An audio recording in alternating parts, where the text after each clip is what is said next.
Забезпечення населення громади всіма необхідними продуктами харчування та супутніми товарами, а також медикаментами – таке завдання виконують з перших днів запровадження військового стану магазини ТІС у Визирській територіальній громаді. Тримати цей стратегічний напрямок, а також розширювати асортимент товарів стало можливим завдяки налагодженій системі логістики та пошуку відповідальних постачальників, які не змінювали цінової політики та розуміють становище пересічних громадян-покупців. Про різноманітність асортименту розповідають адміністраторка магазину ТІС в селі Визирка Ірина Семенчук та продавчиня Любов Киянчук.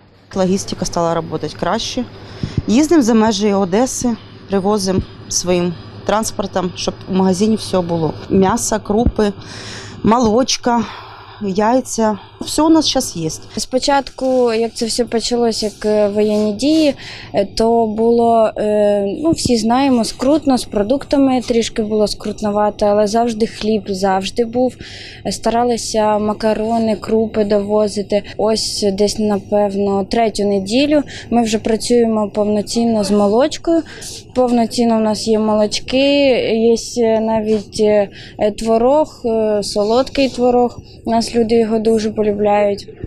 Асортимент солодощів, соків, все поновилося, цукор, є все. Навіть огірки на прошлій неділі привезли. Так що все є. Моніторинг цін – це перше, що було забезпечено у Визирській громаді, щоб запобігти та уникнути зростання цін на предмети першої необхідності, а найголовніше – на харчові продукти. Це стало можливим завдяки підтримці благодійного фонду імені Олексія Ставніцера, який забезпечує дотацію та доступні соціальні ціни на низку товарів. Це особливо відчувають соціально вразливі верстви населення. Про роботу благодійного фонду у військовий час розповідають депутат Одеської обласної ради Олег Кутатиладзе та очільник Визирської сільради Валерій Стоїлакі. Фонд Ставницера выполняет разные задачи.